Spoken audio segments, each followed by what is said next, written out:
Hello बच्चों, let's read the question. So question says that complex ion compound having only two stereoisomer is. इनमें से कौन सा complex ions है या फिर कॉम्प्लेक्स कंपाउंड या आयंस है जो इसमें दो आपके पास स्टेरेओइसोमर होंगे। स्टेरेओइसोमर में हम क्या करते हैं, ज्योमेट्रिकल और ऑप्टिकल दोनों को ऐड करते हैं। तो पहले वाला कॉम्प्लेक्स को लिखा जा सकता है एज A2B and C3। तो अब जैसे ही आपके पास इस फॉर्म में लिखा तो इसकी कॉम्बिनेशन चेक की जाती है। जैसे आपका ए के साथ हम ए को कंबाइन कर सकते हैं बी के साथ, यानी कि आपके पास 180 वाला अरेंजमेंट देखा जाता है, बी के साथ सी और सी के साथ सी, ये पहला अरेंजमेंट है। अगर अरेंजमेंट चेंज हो गया मतलब ज्योमेट्रिकल आइसोमर शो करेगा तो ये हमें चेक करना है। तो ए के साथ ये हो चुका तो ए के साथ हम एक बार बी को रख सकते हैं और फिर ए के साथ सी को रख सकते हैं और सी के साथ सी खुद रहेगा। अच्छा सी आ चुके हैं, अच्छा सी टोटल 3 है तो यस अरेंज हो सकते हैं। हमने ए के साथ बी को रखा, ए के साथ सी को, एक बार हम क्या कर सकते हैं दोनों ए के साथ ए सी रख सकते हैं तो ए सी और बी सी आ जाएगा। तो यहां से दो से ज्यादा हो चुके हैं, तीन, और मैक्सिमम तीन ही पॉसिबिलिटीज है इसका। अब यहाँ पे ऑप्टिकल अगर शो भी कर जाए तो कोई फर्क नहीं पड़ता, तीन हो चुका है, हमें मैक्सिमम टू चाहिए था तो पहला ऑप्शन तो रॉन्ग हो चुका है। सेकंड की बात करते हैं तो सेकंड क्या करता है, कोई ज्योमेट्रिकल आइसोमर शो नहीं करता, बट जो मेटल है जिंक है, कुछ ऐसा लिख लेते हैं, एक्चुअली इसका स्ट्रक्चर बना लेते हैं, कुछ इस तरीके से स्ट्रक्चर बनता है।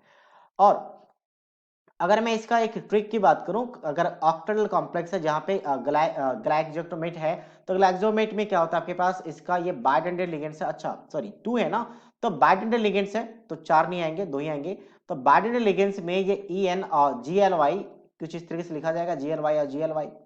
तो ये आपके पास ऑप्टिकली एक्टिव होते हैं, ऑप्टिकली एक्टिव क्योंकि प्लेन ऑफ सिमेट्री नहीं है।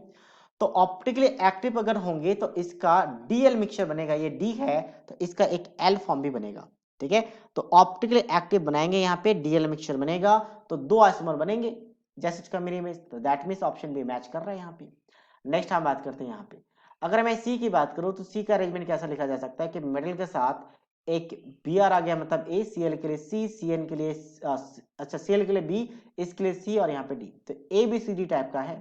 अब A B C D type का है तो टोटल अगर आइसोमर की बात करें तो क्या हो सकता है, ए के साथ बी को रखा और सी के साथ डी को रखा, पहला। ए के साथ हम क्या रख लेंगे, सी को रख लेंगे और फिर बी के साथ डी आ जाएगा। अब नेक्स्ट क्या पॉसिबिलिटीज है, यानी ऑपोजिट में 180 पे रखना है। तो ए के साथ बी भी आ चुका है, ए के साथ सी भी आ चुका है, तो ए के साथ डी को रख लेते हैं तो क्या बन जाएगा आपका बीसी बन जाएगा। तो टोटल तीन पॉसिबिलिटीज है, तो यहाँ पे भी आपका क्या बन जाएगा, दो से ज्यादा हो चुका है तो आंसर में नहीं आएगा। नेक्स्ट हम बात करते हैं इसका, मैं अगर इसकी बात करूं तो ये कोई ज्योमेट्रिकल या ऑप्टिकल आइसोमर शो नहीं करते, प्लेन ऑफ सिमेट्री एग्जिस्ट करता है, या फिर कॉम्बिनेशन की बात करते हैं इसके लिए कैपिटल ए लिखा जाता है। तो कैपिटल ए को ए का ऑपोजिट में हम क्या रखेंगे, यहाँ पे इसको लिखा जा सकता है एम के साथ ए और यहाँ पे B4। तो ए के सामने बी को रखा, फिर ए के सामने बी को रखा और फिर आपका बी के सामने बी रहेगा, तो बाकी कोई दूसरा पॉसिबिलिटी है ही नहीं इसका। तो मतलब ज्योमेट्रिकल आइसोमर भी जीरो और प्लेन ऑफ सिमेट्री होगा तो ऑप्टिकल आइसोमर जीरो, तो दैट मींस यहाँ पे zero overall. So that means only B is the right answer of this question. So I hope you understood it well. All the best.